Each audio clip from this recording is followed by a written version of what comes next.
नमस्कार दोस्तों, उम्मीद है आप लोग अच्छे से होंगे। अगर आप इस चैनल पर नए हैं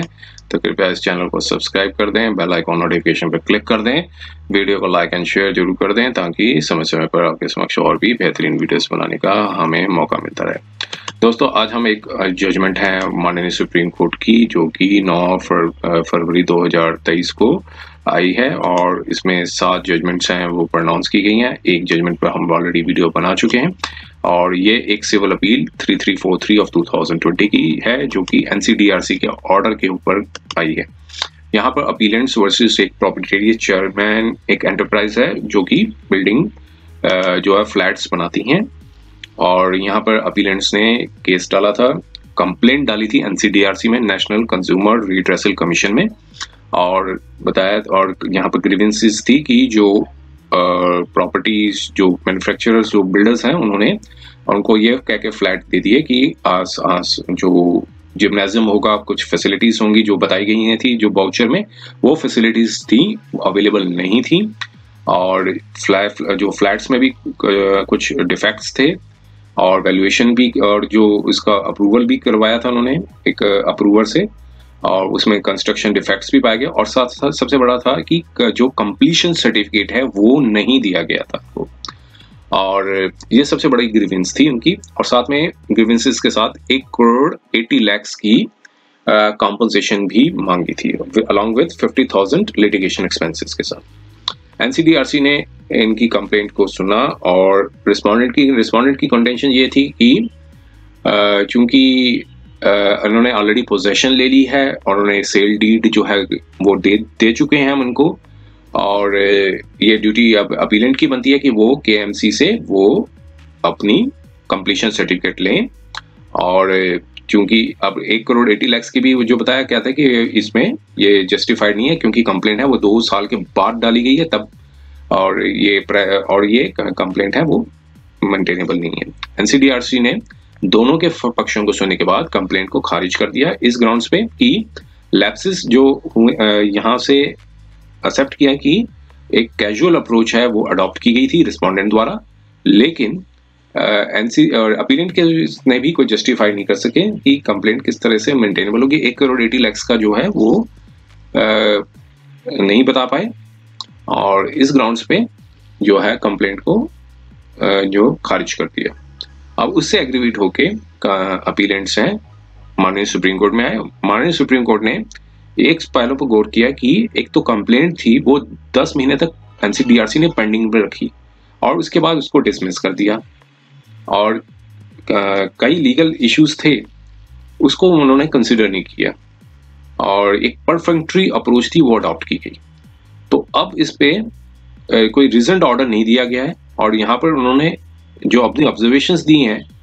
उससे एक जो है वो मतलब कॉम्प्रिहेंड नहीं कर पा रहे हैं कि जो कई जो ऑर्डर्स में लिखी गई थी, इसलिए वापस इसको रिमिटेड कर दिया। लेकिन 1 करोड़ 80 लाख का जो कॉम्पनसेशन थी उसको जो है उस मैटर को क्लोज कर दिया, क्योंकि जस्टिफाई नहीं कर सके कि किस तरीके से है। और साथ में ये भी एक्सेप्ट किया उन्होंने, सॉरी ये भी ऑब्जर्वेशन दी कि चूंकि लैप्स अपीलेंट की साइड से भी हुआ है, क्योंकि इन्होंने कंप्लीशन सर्टिफिकेट लिए बिना जो है फ्लैट के अंदर पोजेशन ले ली थी। तो आइए हम इसके जो पहलुओं पर गौर करते हैं, और जो लीगल जो इश्यूज हैं माननीय सुप्रीम कोर्ट ने डिसाइड किया उस पर हम एक बार देखते हैं। देखिए, ये सेक्शन अपील डाली गई थी, ये section 23 of consumer protection act में डाली गई थी अपील, और जो उसमें क्वेश्चन थी 21 अगस्त 2020 का, जिसमें एनसीडीआरसी ने कंप्लेंट को डिसमिस कर दिया था। और यहाँ पर मल्टीपल अपीलेंट्स हैं जो कि फ्लैट ओनर्स हैं, कोलकाता के हैं, यहाँ पे हाउसिंग कॉम्प्लेक्स में। उससे एग्रीवेट होके ये बताया कि एनसीडीआरसी में एक ग्राउंड पे कंप्लेंट डाली गई थी 2008 में, और उसमें बताया कि फुल कंसिडरेशन अमाउंट है वो दे दिया गया था मार्केट रेट में, और एग्जीक्यूशन ऑफ सेल डीड होने के बाद भी रिस्पोंडेंट्स ने कंप्लीशन सर्टिफिकेट नहीं दिया, जो कि एक स्टैट्यूटरी ऑब्लिगेशन है। इसलिए बिना सर्टिफिकेट लिए occupation of the respective flats जो है वो प्रीकैरियस है, और रिस्पोंडेंट्स ने अपनी जो है जो कॉमन एमिनिटीज बताई गई थी, जैसे प्लेग्राउंड है, community hall, 33 feet concrete rules, roads, supply water from KMC, तो जो ये एक तरह की अनट्रेड फेयर प्रैक्टिस अडॉप्ट की थी कि ये सारी इम्यूनिटीज बता के उन्होंने लुभाया था हमें कि ये सारी फैसिलिटीज होंगी, ये मिली नहीं, और ये जबकि एग्जिस्टेंस में नहीं थी। और जो एक लैंड थी, जो प्लेग्राउंड ऑन लैंड थी, वो एक लोकल क्लब की थी। ये बायर्स को अट्रैक्ट करने के लिए बताई गई थी। ये एक ब्यूटीफाइड लेक थी, जो एडवर्टाइजमेंट का एक वाउचर बताया गया था, एक ब्यूटीफाइड लेक जो कि कोई एग्जिस्टेंस में नहीं आया। और कंस्ट्रक्शन डिफेक्ट्स भी बताए थे कि वैल्यूअर्स थे, और जो कलकत्ता हाईकोर्ट ने एंगेज करवाए थे अपीलेंट से, उसको भी साथ में डिलिनेटेड किया गया है। और कंप्लेंट के बेसिस पे अपीलेंट्स ने यहाँ पर डायरेक्शंस मांगी कि कंप्लीशन सर्टिफिकेट दिया जाए, एक तो पहला, दूसरी कंस्ट्रक्शन डिफेक्ट्स को ठीक किया जाए, और डायरेक्शन मांगी कि अदर जो कॉमन फैसिलिटीज बताई थी, community hall, landscape, gardening, military gymnasium, water filtration plant, gas pipeline, और कंपोजिशन 1 करोड़ 80 लाख की विद द लिटिगेशन कॉस्ट, ये सारी चीजें क्लेम की। कंप्लेंट को कॉन्टेस्ट किया रेस्पोंडेंट ने, रिटर्न स्टेटमेंट दी, कहा मेंटेनेबिलिटी पर पहले उठाया क्वेश्चन कि ये टाइम बैरिड है, और ज्वाइंट कंप्लेंट जो है 36 फ्लैट ओनर द्वारा नहीं जानी चाहिए, और बताया कि अपीलेंट्स ने फुल कंसिडरेशन अमाउंट नहीं पे किया है, इसलिए सर्टेन कॉमन एमिनिटीज तभी दी जा सकती है जब वो member of housing complex contribute करें, और कॉम्पनसेशन जो क्लेम की गई वो वेग है, इमेजिनरी है, और मोस्ट ऑफ अपीलेंट्स ने जो है पोजेशन ले ली है बिना किसी ऑब्जेक्शन दिए, और कंप्लेंट 2 साल के बाद डाली गई है जो कि मोटिवेटेड है। तो कंप्लीशन सर्टिफिकेट कंसर्न की जो फ्लैट्स जो है वो ट्रांसफर कर दिए गए हैं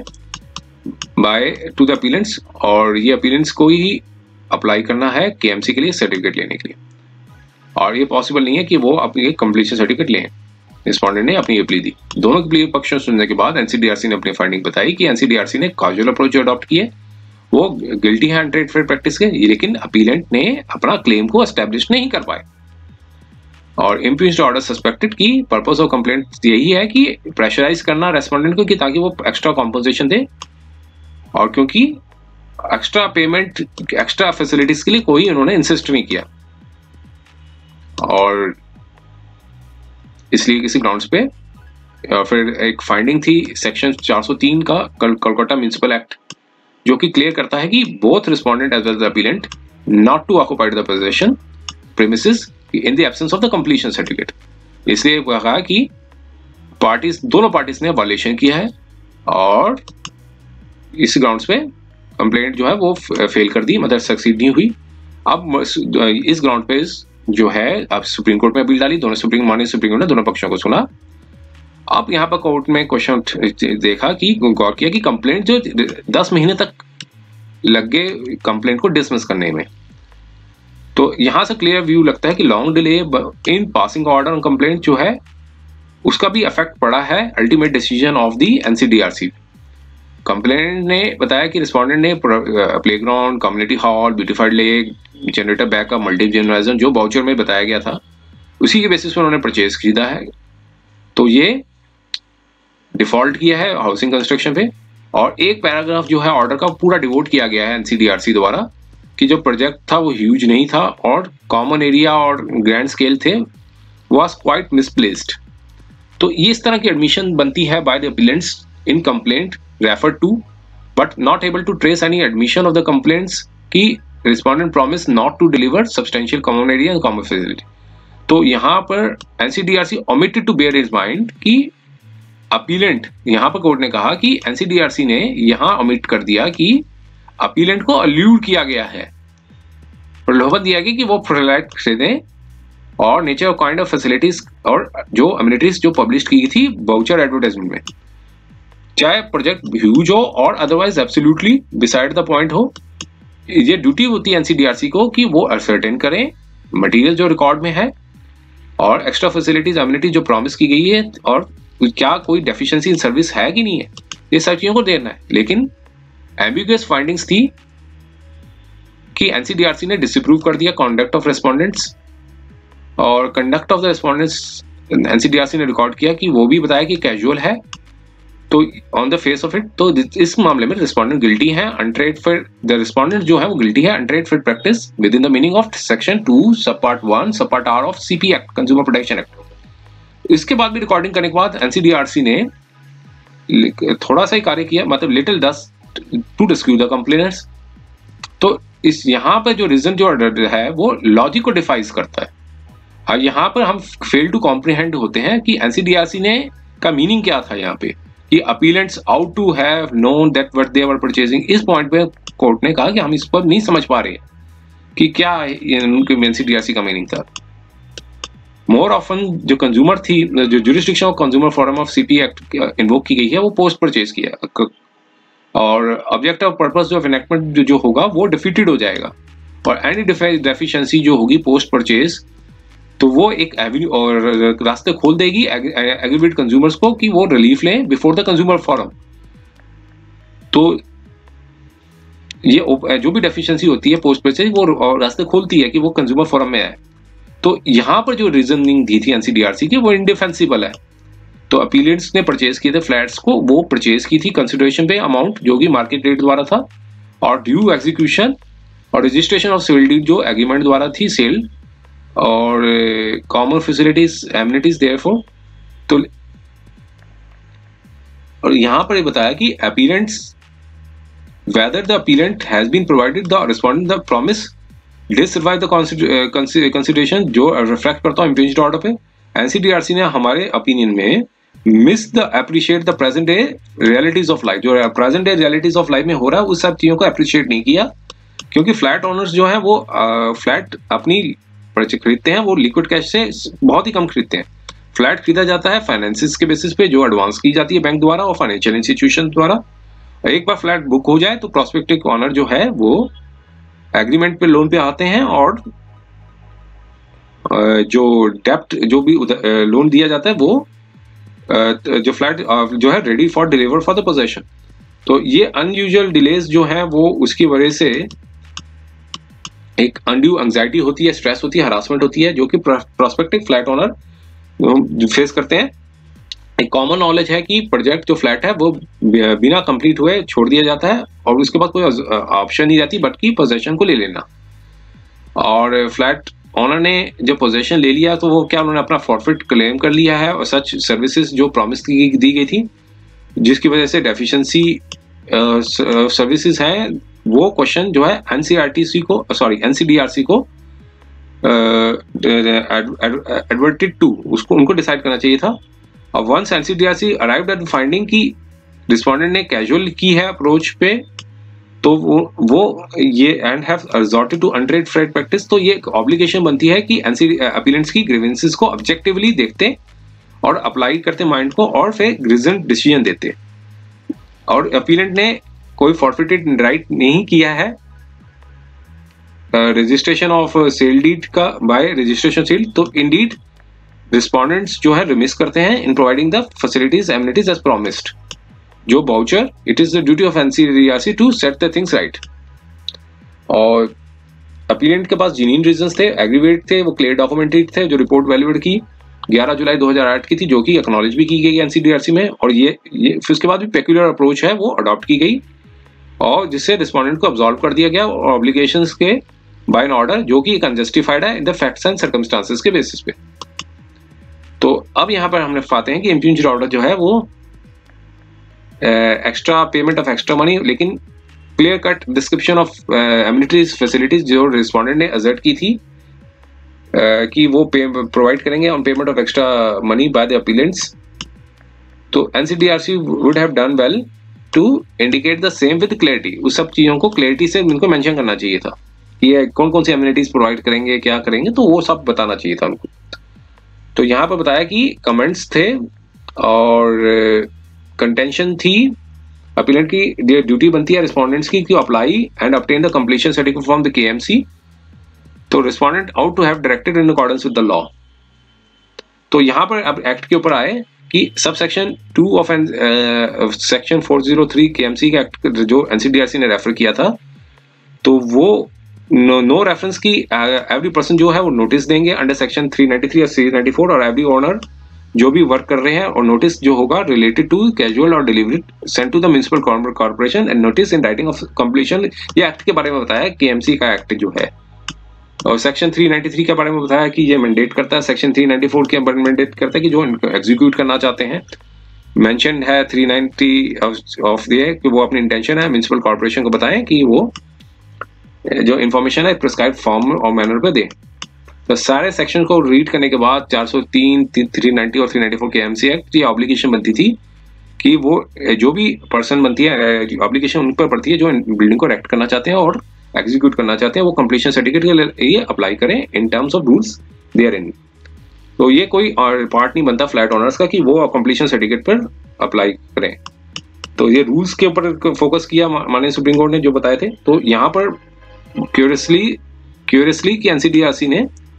सिर्फ section sub section 2 of section 403 को ही रेफर किया, बाकी जो रूल्स बताया गया था उसको नहीं कंसीडर किया, जो कि जिससे वो परमिट करता है रेस्पोंडेंट्स को कि to wriggle out such obligation, कि वो एक कंप्लीटली एरोनियस फाइंडिंग है और कि no deficiency of service could be attribute, एक कंप्लीट एरोनियस फाइंडिंग्स है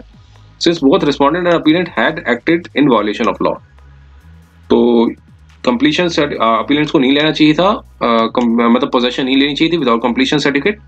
तो ये एक वैलिड ग्राउंड नहीं बनता है कि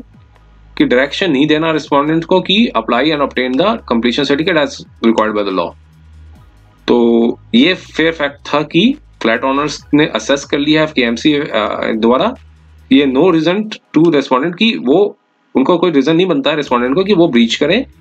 section 403 read with section rule 26 of 1990 rules. एक कंप्लीशन सर्टिफिकेट अगर इशूड होता है by the KMC upon inspection, तो टेस्ट और बिल्डिंग जो है वो इरेक्शन के जब इरेक्ट की जाती है तो वो उसी के बेसिस पे एक टेस्ट के बाद ही सर्टिफिकेशन दिया जाता है कि बिल्डिंग को कोई वायलेशन नहीं हुई है बिल्डिंग प्लान का, और sanction for purpose under section 390 of KMC act, और कंस्ट्रक्शन क्वालिटी जो है वो डिजायर्ड लेवल की है, और whether it's unsafe for the human habitation. तो यहाँ पर अपनी हम कंस्ट्रेंट करते हैं ऑब्जर्वेशन पे कि रिस्पोंडेंट को लेट ऑफ कर दिया एनसीडीआरसी ने इस मैनर में, जो कि एक कॉन्ट्ररी था लॉ के